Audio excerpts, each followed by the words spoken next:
Toujours plus d'actu sur BX1 +. On est désormais passé sous la barre des 300 hospitalisations par jour pour cause de Covid-19, chiffre global à l'échelle du Royaume-Uni, du Royaume belge. Et il y a désormais 815 personnes hospitalisées en soins intensifs pour cause de Covid. C'est un chiffre qui est en train donc de se stabiliser. Le pic de la 4e vague semble donc derrière nous au niveau national. Bonjour Vanessa Lhuillier. Bonjour. Ce n'est pas tout à fait le cas en ce qui concerne la région bruxelloise pour l'instant. Alors au niveau bruxellois, la situation effectivement elle reste toujours assez tendue.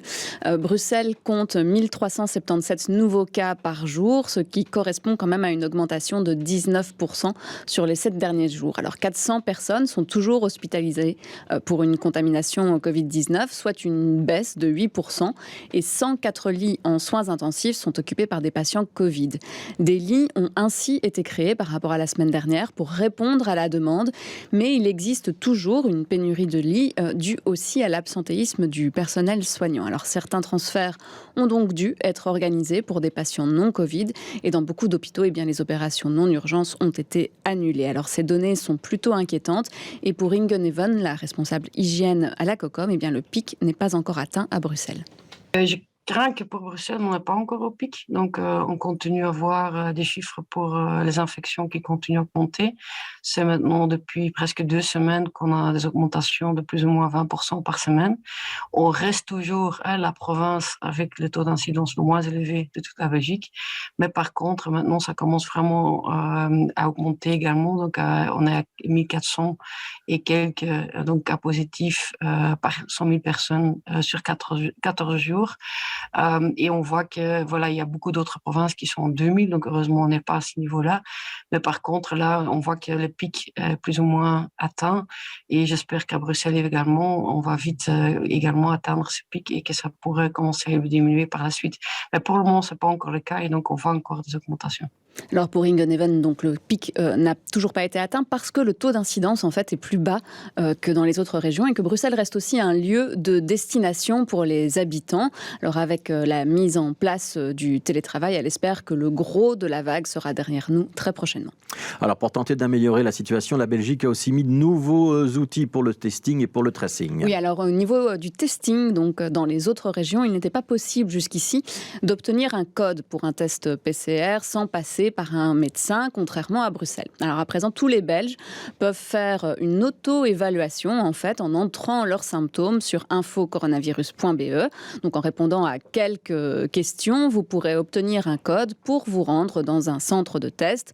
À Bruxelles, pour le moment, 2,5% des tests se font suite à ce questionnaire. Vous allez me dire, c'est assez peu, mais la région n'a pas fait de publicité puisque la possibilité de se faire tester sans passer par une prescription médicale existait déjà. Actuellement, 11 000 tests sont effectués quotidiennement, auxquels il faut ajouter aussi les 2 000 tests antigéniques réalisés en pharmacie. Alors par contre, ce qui peut changer, ou en tout cas améliorer la situation sanitaire, ça concerne plus le tracing.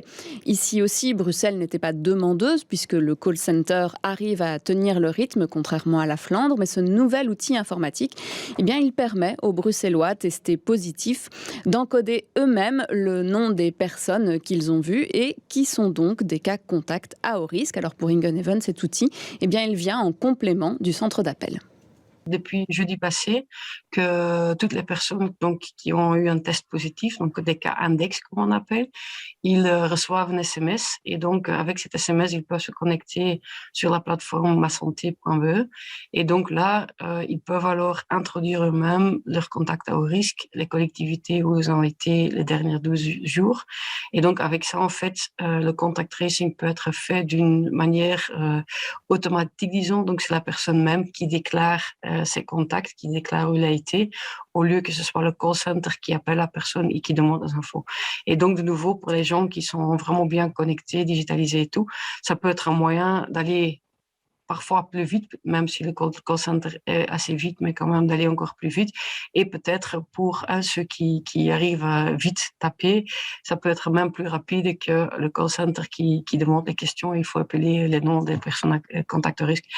Donc là, actuellement, les personnes donnent en moyenne 2,8 contacts à haut risque. Le chiffre est certainement sous-estimé et le changement de stratégie, en plus avec un test donc unique entre le 3e et le 5e jour si vous êtes cas contact, qui impose une quarantaine, même pour les personnes vaccinées avant l'obtention du résultat du test, eh bien ça ne va certainement pas permettre une augmentation du nombre des contacts donnés. Alors Ingenhaven rappelle donc l'importance de s'isoler, de faire éventuellement des autotests et de ne pas être en contact avec des personnes fragiles si on a eu un contact avec une personne positive.